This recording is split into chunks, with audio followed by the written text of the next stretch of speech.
Olá! Todos trazemos dúvidas sobre a nossa existência espiritual, sobre nossas questões pessoais, nossos problemas. Nem sempre as pessoas encontram as respostas às suas perguntas. Considere que o Espiritismo pode ser a fonte de muitas das respostas que a vida nos pede. Está no ar mais uma edição do programa Vida em Foco e você é o nosso convidado especial. Fique conosco e acompanhe as novidades desta edição.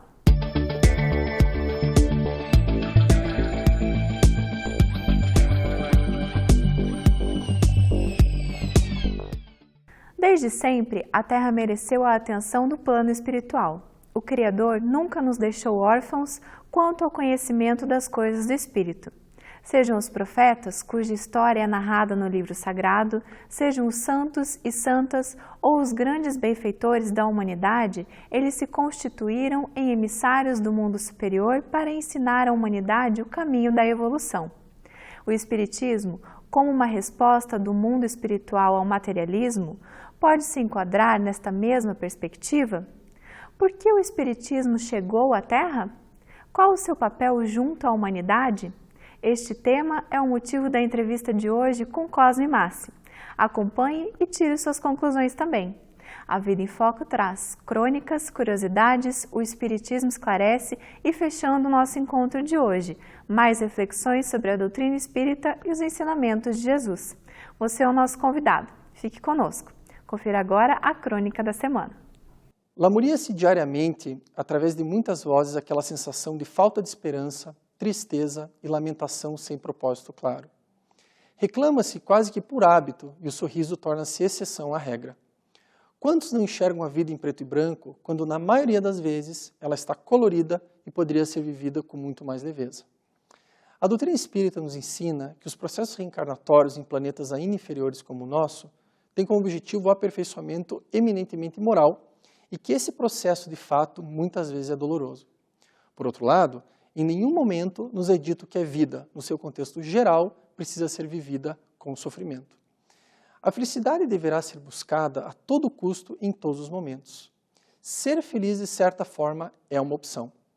Enxergar o lado bom dos acontecimentos é um exercício diário de humildade, resignação e fé. Joana de Ângeles, no livro Jesus e Atualidade, psicografia de Divaldo Pereira Franco, nos diz o seguinte: nas tuas dificuldades e dores, abandona a complacência para com elas e toma a segura decisão de querer ser feliz e crer que conseguirás. Nada te impede o tentame. Basta que estabeleças no íntimo o desejo forte de libertação. Sacudido pela dúvida, rechaça-a. Perturbado pelo pessimismo, contempla os triunfadores que lutaram antes de ti. Ademais, apela para Jesus com firmeza, certo de que tua rogativa não ficará sem resposta, e abre-te ao influxo da força restauradora, não Leopoldo Barreiras. Se queres a paz e a saúde, e crês na sua imediata conquista, não adies o teu momento de consegui-las, pois este é agora. Nossa proposta: amanhã cedo, ao acordar, lembremos da opção que sempre temos. Haja o que houver, busquemos o lado positivo dos acontecimentos e aprendamos com eles. A todos uma ótima semana e muita paz. A razão pela qual o Espiritismo chegou à Terra é o tema da entrevista de hoje. Acompanhe.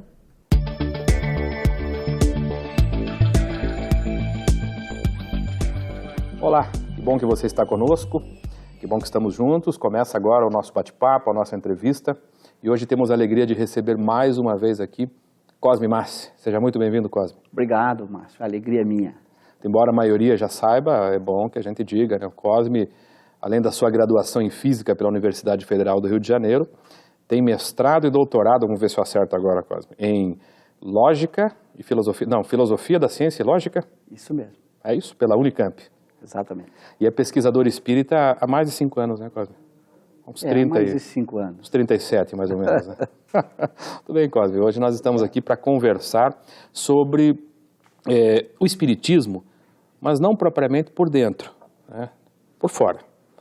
Porque algumas perguntas nos chegam de telespectadores nossos, né, de ouvintes nossos também, no sentido de entender a razão pela qual o Espiritismo chegou na Terra.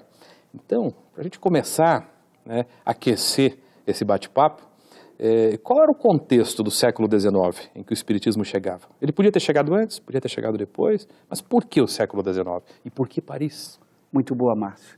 quando a gente reflete um pouco neste século XIX que você citou, em que a ciência atinge um estado de maturidade muito grande, em que o materialismo estava muito forte enquanto proposta científica.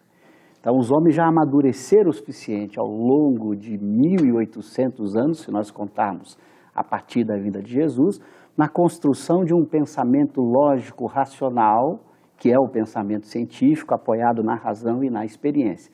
O materialismo crescia como nunca. As principais propostas científicas eram todas materialistas. As filosofias materialistas estavam ganhando corpo. Então, era preciso que o homem tivesse à disposição dele uma alternativa a uma ciência materialista. Aí surge pela primeira vez na história da humanidade uma ciência da alma. O espiritualismo agora formulado numa concepção científica, rigorosamente científica. Então veja como a providência divina foi muito importante cuidando da gente. Ok, você fala então que é uma proposta embalada pela ciência, mas ela sensibilizou as principais mentes da ciência da época, do século XIX? Algumas pessoas sim, mas não certamente as principais. Quer dizer, a tese materialista na academia era muito forte no século XIX, continua ainda muito forte até hoje no século XXI, mas o importante é que fosse colocado à disposição dos homens uma doutrina genuinamente científica para ser um ponto de suporte, de apoio para todos aqueles que quisessem ter um espiritualismo científico. Então, independentemente da aceitação da academia, aqueles que quiserem buscar uma proposta de ciência da alma vão encontrar no espiritismo. Você quer dizer com isso, Cosme, que as próprias religiões ou doutrinas religiosas vigentes também foram, de certa maneira, esmagadas ou contaminadas pelo materialismo?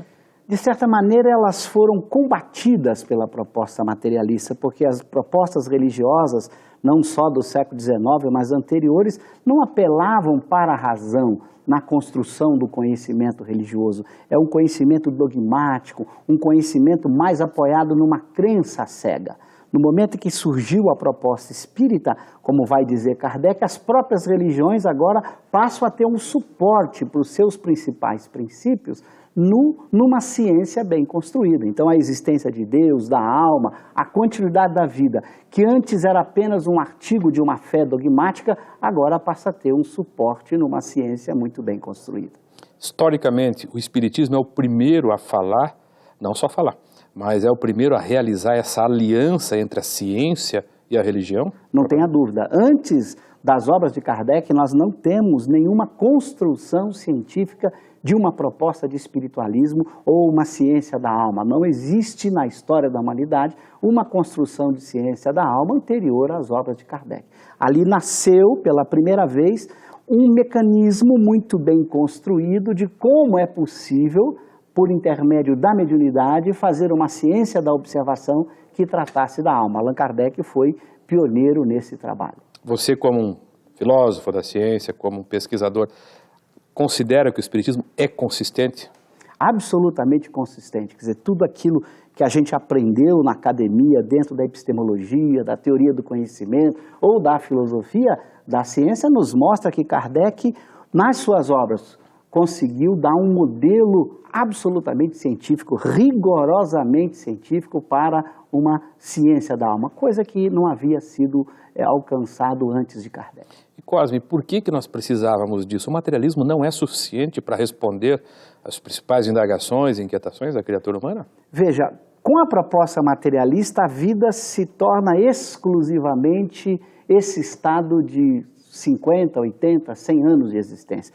Todos os valores éticos morais dentro da proposta materialista, eles têm um fundamento muito pobre. Você vai perguntar para uma pessoa, para que vale a pena ela renunciar aos vícios, ela pensar no semelhante, se a vida dela vai acabar em pouco tempo? Então, a proposta materialista não permite que uma moral tenha a força que deveria ter.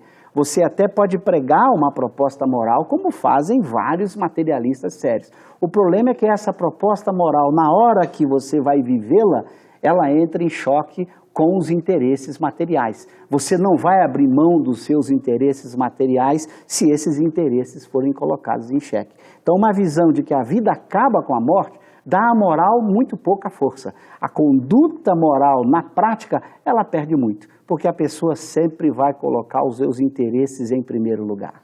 Então você acha assim que de certa maneira hoje, depois de 150 anos, ainda o materialismo tem força?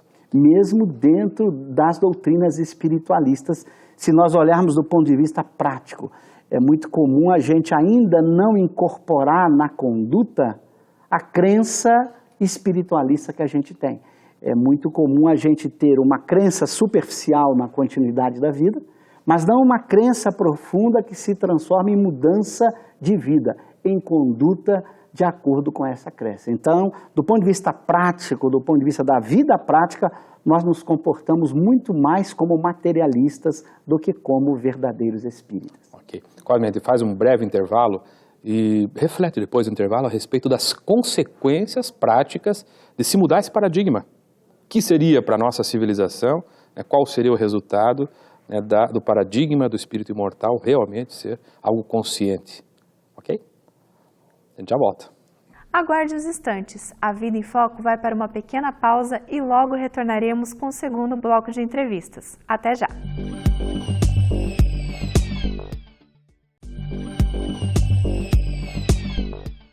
Retornamos com o segundo bloco da entrevista de hoje. Acompanhe. Muito bem, estamos de volta. E conversando hoje com Cosme Marci. Cosme Marci, que é doutor, é mestre em Lógica e Filosofia da Ciência, e estamos falando aqui a respeito, né? No primeiro bloco nós falamos um pouco do contexto histórico em que o Espiritismo surge. E, Cosme, para a gente começar esse segundo bloco, qual é a grande diferença que o Espiritismo veio trazer e veio propor em relação a tudo que nós tínhamos até então, em matéria de religião e matéria de pensamento materialista? A maior diferença, e Kardec observa isso, é quando o Espiritismo mostra a certeza da imortalidade da alma. Ou seja, a imortalidade da alma não é apenas uma hipótese metafísica ou religiosa. Ela é um fato que se estrutura dentro de uma teoria muito bem construída, que é a ciência espírita. Então imagine o impacto disso. Você passa a ter certeza que você é uma alma imortal. Isso tem consequências radicais na vida de qualquer pessoa. Ela não olha para a vida material da mesma forma, porque ela não é mais um corpo.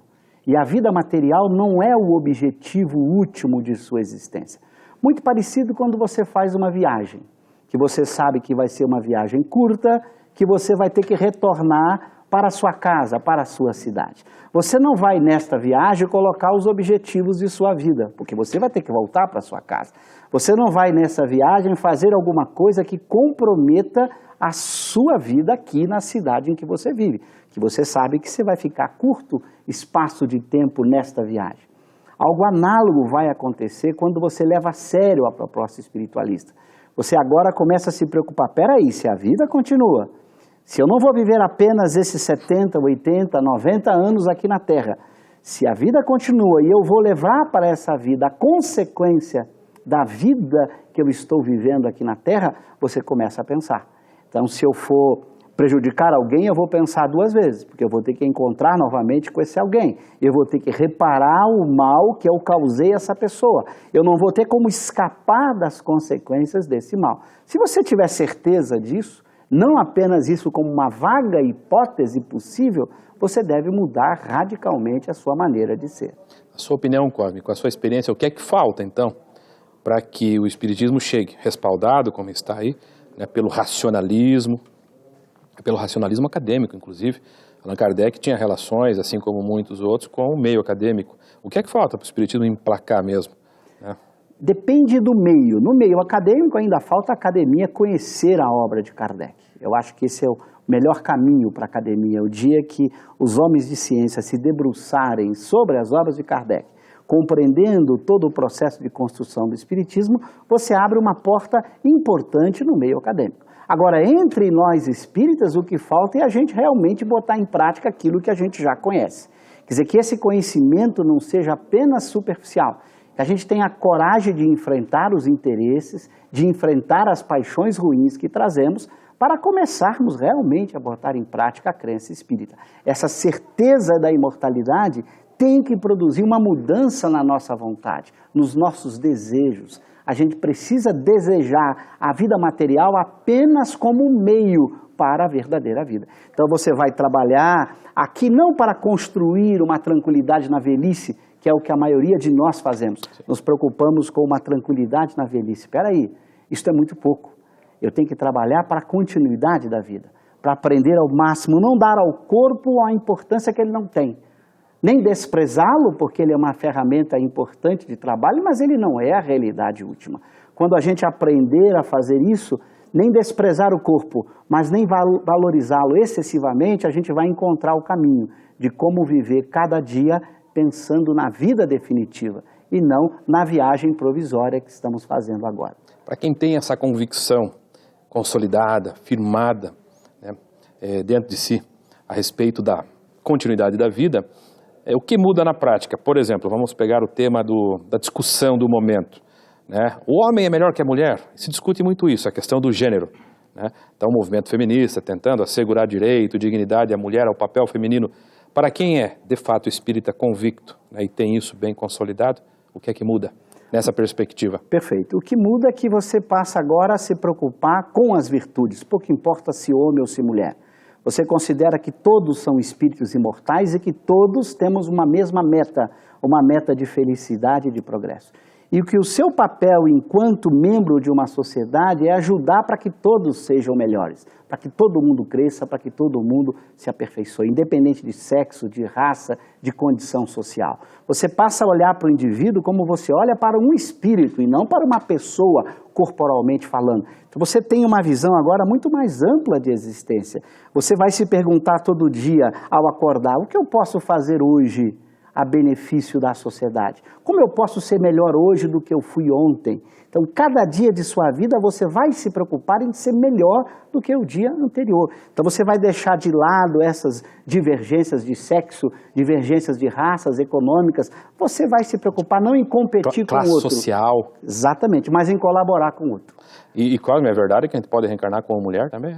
Perfeitamente. Sério isso? Perfeitamente. O espírito imortal, aliás, não só reencarnar, todos nós já reencarnamos muitas vezes como homens e como mulheres. Já vivemos ao longo de milhares de existências, desde quando fomos criados, tanto na condição de homem quanto na condição de mulher. Já vivemos as duas experiências e vamos continuar vivendo ambas as experiências para aprendermos tudo aquilo que faz parte de cada uma dessas experiências, de homem e de mulher. E um dia deixaremos de reencarnar? Um dia deixaremos de reencarnar como obrigação. É o que Kardec chama de reencarnação. A reencarnação é o processo de ocupar um corpo para atingir um estado de perfeição. Uma vez atingido esse estado de perfeição relativa ou de espírito puro, a reencarnação deixa de existir. Um espírito puro como Cristo poderá encarnar uma vez ou outra em algum planeta, a benefício do planeta, não a benefício de si próprio, porque ele já atingiu o estado de perfeição que ele pudesse apenas contribuir com o planeta, jamais receber alguma coisa do planeta. Ele já sabia tudo que o planeta podia lhe oferecer. Então, até atingir esse estado de espírito puro, a gente vai continuar reencarnando em homens, em mulheres, em outros planetas, em outros corpos, nesse processo evolutivo. Muito bem, Cosme, muito obrigado. Isso muda radicalmente a forma da gente encarar os fenômenos da vida. Que a gente possa continuar construindo essa consciência da imortalidade. Muito obrigado. Obrigado a você. E a você que nos acompanhou, também a nossa gratidão. O programa ainda continua. Chegou o momento de você esclarecer as suas dúvidas sobre assuntos do cotidiano através da doutrina espírita. Fique agora com o quadro O Espiritismo Esclarece.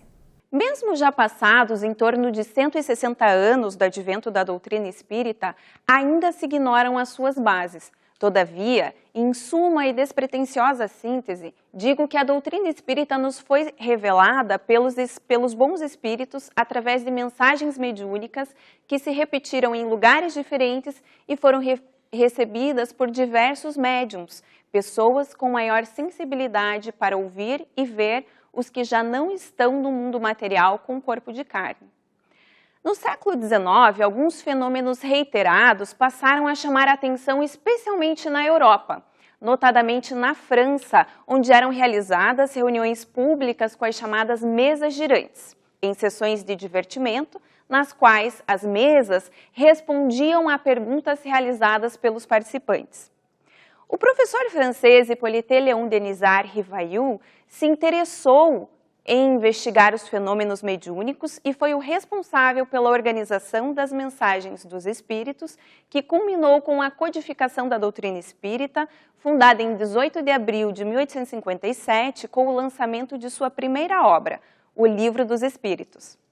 Por já ser conhecido como autor de livros didáticos, o professor adotou um pseudônimo para lançar as obras espíritas, tendo escolhido o nome Allan Kardec por ter sido o seu nome em outra encarnação. Nos anos seguintes, foram lançados outros 4 livros que, com o primeiro, formam a base da doutrina espírita, também conhecidos como Pentateuco Kardeciano. São eles: o Livro dos Médiuns, o Evangelho segundo o Espiritismo, o Céu e o Inferno, a Gênese. Ainda outras obras foram lançadas por Kardec. Os princípios básicos da doutrina são a crença em Deus, na imortalidade da alma, na comunicabilidade com os espíritos, na pluralidade dos mundos habitados e na reencarnação. A doutrina espírita tem tríplice aspecto, sendo filosofia, ciência e religião. Neste último aspecto, trata-se de religião cristã, sendo que os ensinamentos do Mestre Jesus nos são aclarados pelos Espíritos, especialmente em O Evangelho segundo o Espiritismo, dentre outras obras auxiliares, muitas trazidas a lume por médiuns brasileiros.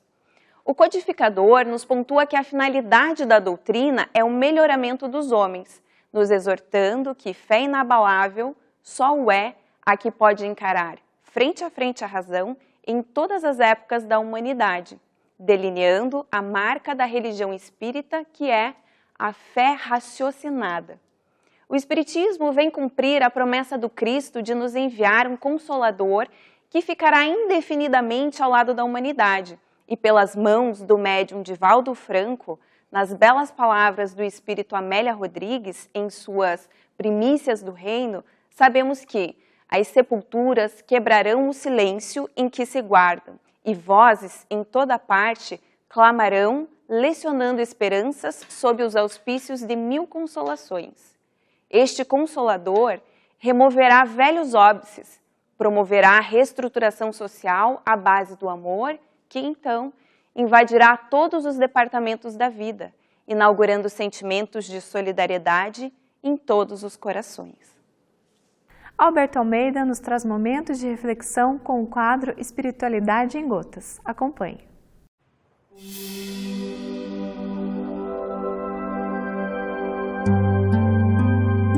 Espiritualidade em Gotas. Quem criou a miséria social? É lei da natureza a desigualdade das condições sociais? É a questão 806 de O Livro dos Espíritos, cuja resposta traz: não, é obra do homem e não de Deus. Socialmente vivemos como escolhemos. As classes sociais, que muitas vezes estabelecem diferenciações que culminam entre um pária e um nobre, a experiência de coexistirmos o luxo e a escassez, a abundância e a miserabilidade são escolhas estritamente humanas.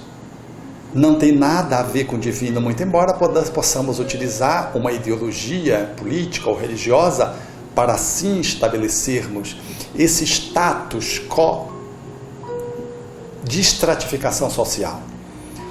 Todo movimento coletivo é de responsabilidade daqueles que o fazem nessa coexistência social dia após dia. Somos o sujeito que construímos uma sociedade organizada que atende à cidadania ou não. Somos, efetivamente, aqueles que arquitetamos uma sociedade justa ou injusta socialmente posta. É impossível admitir que Deus estabeleça a miserabilidade para grande parte dos seus filhos, em oposição àqueles que vivem na opulência. A riqueza não é nenhum mal, mas a miserabilidade se constitui numa tragédia. Quando coexistem aqueles que vivem a superabundância, Ao lado daqueles que mendigam em grande parte, alguma coisa está errada nessa sociedade, cujos responsáveis são aqueles que a compõem. Reencarnatoriamente somos colocados para revermos socialmente atitudes, comportamentos, gestões, ações políticas, partidárias ou não, que nos fizeram no passado seres injustos e que muitas vezes somos pela vida reconvocados a podermos refazermos esse caminho, diminuindo essas injustiças que não tem nada a ver com Deus. Uma sociedade regida pelo cristianismo, pelos princípios cristãos, como de qualquer outra doutrina nobre, ela é mais equânime. A pobreza não experimenta a decadência para a miséria. E a riqueza não fica a serviço do interesse de poucos, mas sim instrumento que se multiplica em trabalho para quantos a gerenciam e para quantos se beneficiam na multiplicação de tudo quanto os bens podem proporcionar. Desse modo, todos estamos convocados, convidados e intimados a nos revermos como nós nos colocamos socialmente para fazermos as transformações necessárias sem depositarmos a Deus, transferindo para a divindade as nossas piores escolhas. Ao contrário, devemos assumir como sujeitos da transformação social de que deveremos reverter todo e qualquer descompasso que existe ao nosso lado em nome do divino que nos inspira a sermos mais irmãos a cada dia.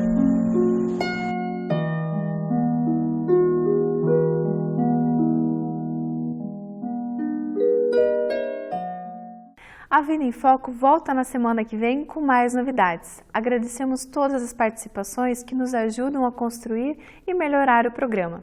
Por isso, se você quer entrar em contato conosco, mande seu e-mail para contato@vidaemfoco.com.br. Se você perdeu alguma edição anterior do programa, acesse o site www.avidaemfoco.com.br. A sua companhia é muito importante para nós, então continue conosco na próxima edição do A Vida em Foco. Até lá!